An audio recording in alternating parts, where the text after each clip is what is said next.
Hi folks, and welcome to our first proper online video, if you like. Um, JGSR, Jordan Gronkowski Sim Racing, is our new adventure that we're going to be tackling. Many of you know us from real world racing. Obviously, we're currently competing in the Scottish Motor Racing Club Formula Ford 1600 Championship. But due to events recently in the world, sim racing has become a larger part of our lives, and we see that as a new challenge for us. Obviously, we're quite a small family team, so in the real world, we're able to race reasonably competitively in Formula Ford. Don't really see any way that we can progress beyond that without more of a team structure behind us rather than just being the small kind of family run unit that we are. Whereas in sim racing, being virtual, um, the sky's the limit effectively on what you can drive. So if you're looking to drive something faster and get more thrills and spills, obviously whilst being a lot safer than you are in real life, then sim racing is the way to do it. So yeah, this is a very brief introduction video. A lot of you will know all about sim racing, and a lot of you will know all about us. But for some of you who don't know either, so if you're very much into sim racing, but you don't know much about the team, then this is a good way of me saying hi. And if you know about the team, but you don't really know about sim racing, then this is hopefully a good way to kind of give you an overview of what it's all about. So I'll try and be as brief as possible. There's a lot to kind of explain, and a lot of little nuances. But again, if there's any specific questions you guys have got, you put them in the chat, or give us a message on Facebook, etc. And we can answer those. But hopefully this will give you a wee overview. So if I just knock across now into my screen, which I can see in the sim in front of me here, this is the iRacing dashboard, if you like, so the main window of iRacing. Um, iRacing being the platform we're going to be using. There's many simulations available, but iRacing's arguably the largest one. Certainly, in my opinion, the physics is very good in iRacing compared to real life, and also they handle single seaters very well, which is where we're going to be focusing on our racing. So that's why the simulation of choice is iRacing for us. A couple of things about how iRacing works effectively. If I go up to the top right here and click on my little graphic for my helmet and go to my profile, you can see here's some information of me, where I'm from, etc., date of birth. I'm getting old. I've not filled a lot of this in, but it's a little bit out of date as well. But anyway, if we go across to licenses, we can see that we've got 4 different classes of racing in iRacing. So we've got oval, starting from left to right, we've got oval, road, dirt oval, and dirt road. A rookie license is your first license, so as you can see, I've not done much oval racing or dirt racing. But road racing, which is what we're used to in Europe, that's where I've kind of spent most of my time since getting involved. So you start off in a rookie license and you can progress up through a D, C, B, and then A license. The way you progress is by being safe, basically, and competing in races that allow you to progress by meeting your MRP, if they call it, this minimum participation requirements. So if you're in a rookie license, you need to do, I think it's 4 races in a rookie class to get access to D class license races, and then you need to do 4 races in the D class to get access to C, etc., etc. So where I am at the moment is B class license. I should also say your safety rating, your SR, as it very handily explains there, safety rating is a measure of how clean and consistent a driver's racing is. So if you go off track, you get a 1 incident point, a 1x they call it, for going off track. If you hit somebody or something, you might get a 4x. If you spin, you get, I think it's a 2x for loss of control. And at the end of a race, if you have too many of these incident points, so if you get far too many, you can get disqualified from the race. But if you have, based on a certain calculation, if you have too many incident points versus how many laps you did, your safety rating will go down. Whereas if you have a low number of incidents versus number of laps, your safety rating goes up. And by having a higher safety rating, it means you can progress to the next license. If your SR, your safety rating, drops too low, then you go down a license. So it's all very much, it's a bit complicated, but fundamentally it's geared towards rewarding clean drivers and safe drivers. And allowing them to progress. Whereas if you go about taking people out and being a bit of a general idiot, then you won't progress very far. So The idea being that those in the higher license classes are safer drivers. Doesn't always work that way. We also have an iRating there. So while a safety rating is a measure of how safe you are, your iRating is a measure of how fast you are effectively.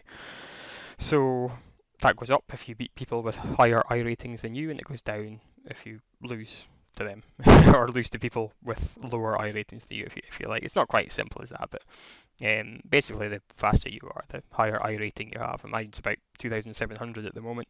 To put that in perspective, the fastest guys could be up around about 10,000. So we have a long way to go yet before we get that competitive. But we're here for the long run, so it's a progression, and I'm glad to enjoy doing it. There's not much else to worry about on this page as far as the championship things goes, but that gives you an idea of how iRacing works and how the license system works, and some of the terms that we'll come across as well. What we will be racing is the Formula Renault 3.5. So if I go to the cars that I have access to currently in iRacing, there's the good old Mazda that you've seen me race in the SMRC championships.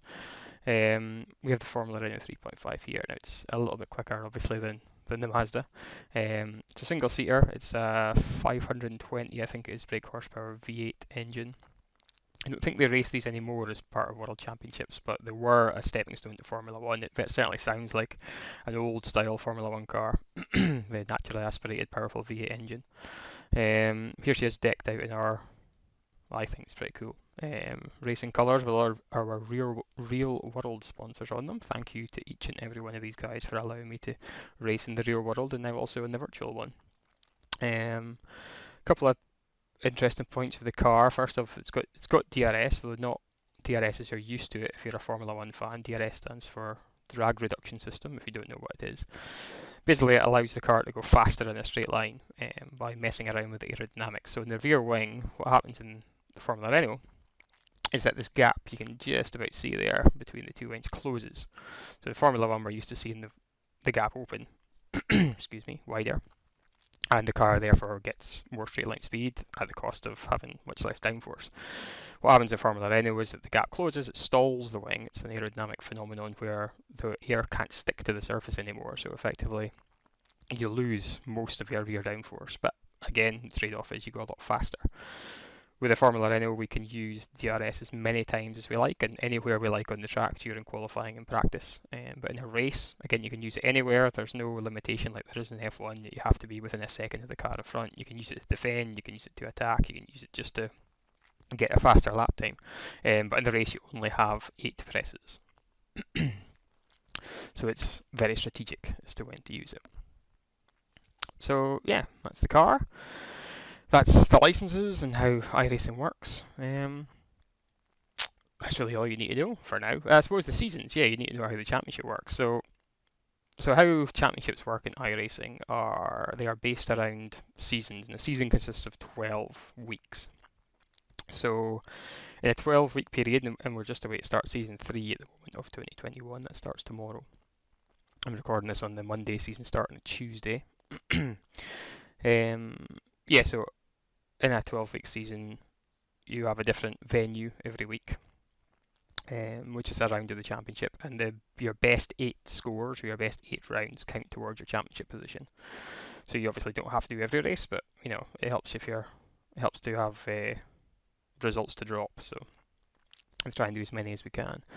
In a week, you can compete in as many races in that week as you want, and your best 25% of your results go towards your championship position. So it's quite complicated, and it can get complicated if you do more than 4 races, but effectively the way I tend to work it is that if we only do 4 races in a week, then your best race is your championship result for that week, so it tends to make it easier to work out.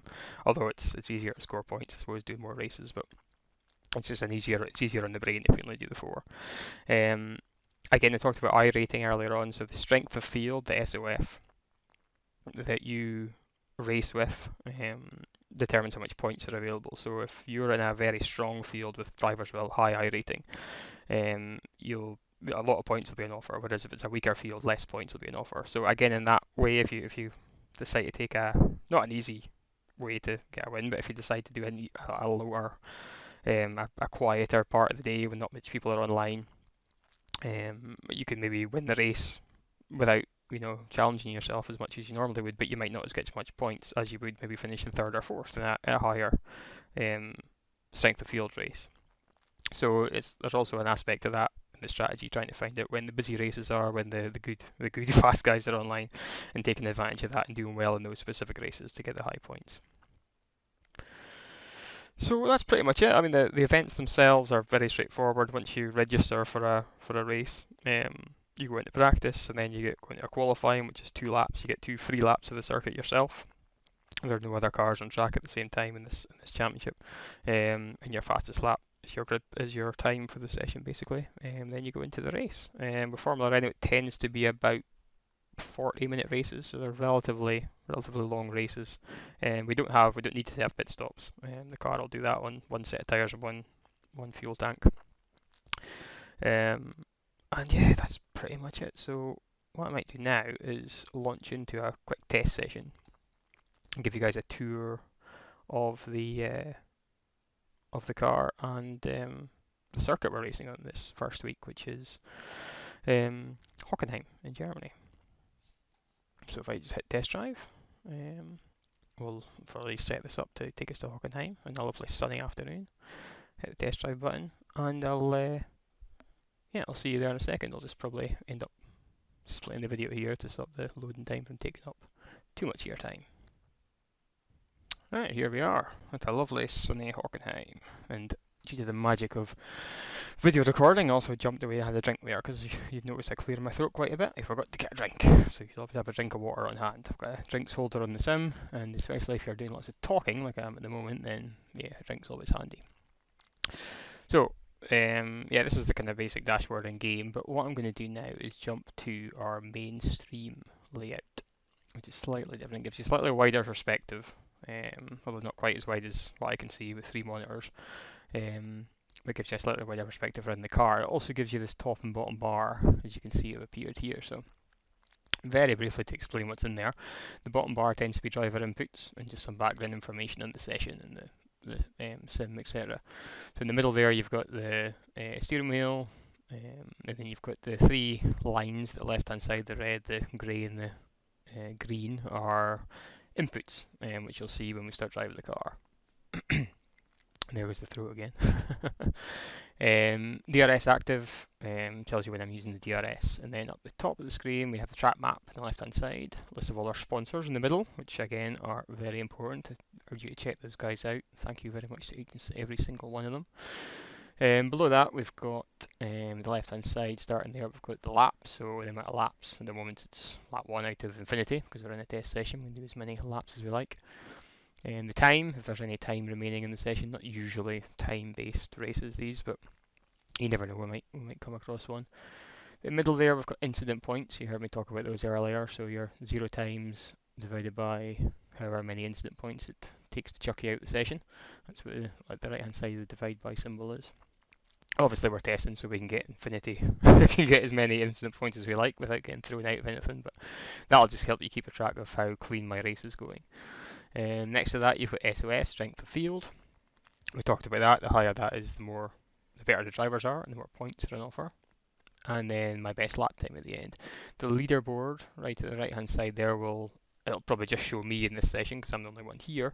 But in a race it will be a live leaderboard with a gap of the 3 drivers ahead and the 3 drivers behind me on track. You've got information there about their last lap time, also their license class, and their iRating, so you can see if they are much better than me or the same as me, or worse obviously as well, depending on what their iRacing is and their license class. So yeah, let's do some laps just to see how all this works and show you guys what to expect when we're actually racing. Hit test, we'll jump into the car. That's the car started. Let's get my seat into a driving position I'm used to having it on.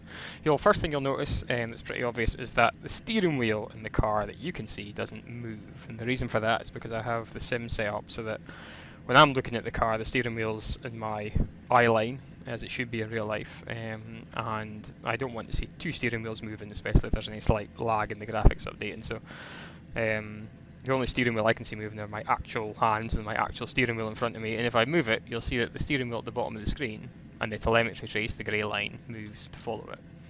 So although the in-game steering wheel isn't moving, you can see that my real steering wheel at the bottom, which is what I use, it's a Logitech G27 steering wheel, that is moving.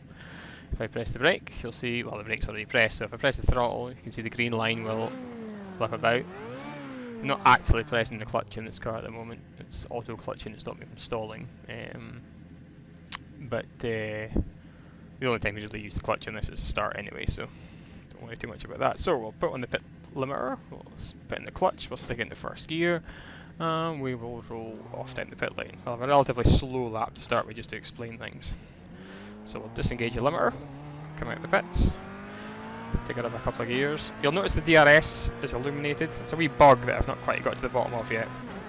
If I activate it and then deactivate it, it goes away, and from now on it will accurately show you when I'm using DRS or not. Probably won't use too much DRS in the test session. So the second corner there, quite a hairpin. Coming out of that, you've got a long left hand, effectively straight, but it is a parabolica, the curve is called. And we just want to keep the car to the left all the way down here.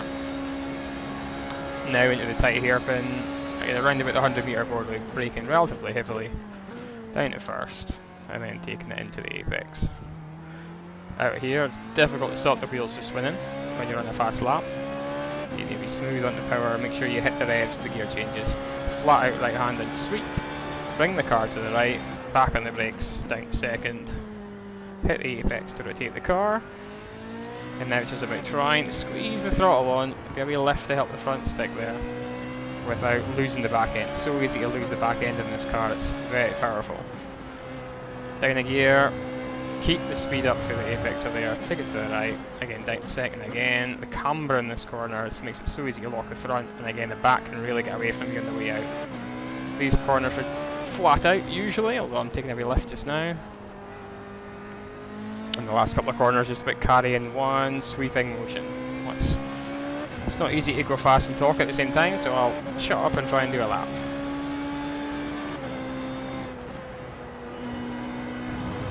First corner very fast, but the curve can throw you out on the exit.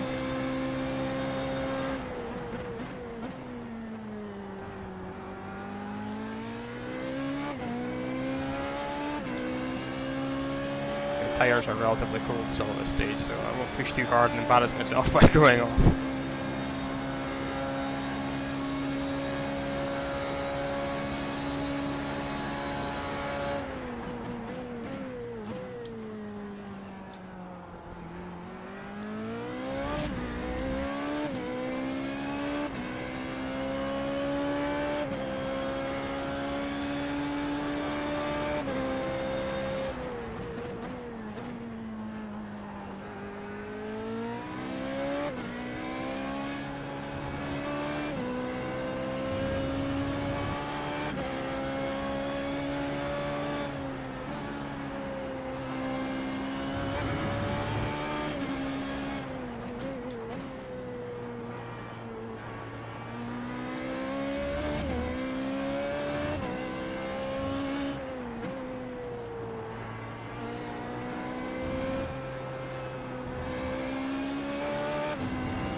That's a lap of Hockenheim.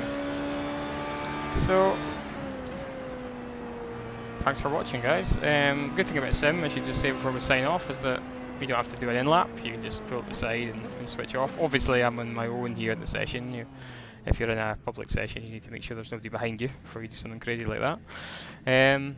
But yeah, that's us. That is our new sim racing setup. This is how we're going to live stream the races, and I hope you can join us for them. It should be good fun.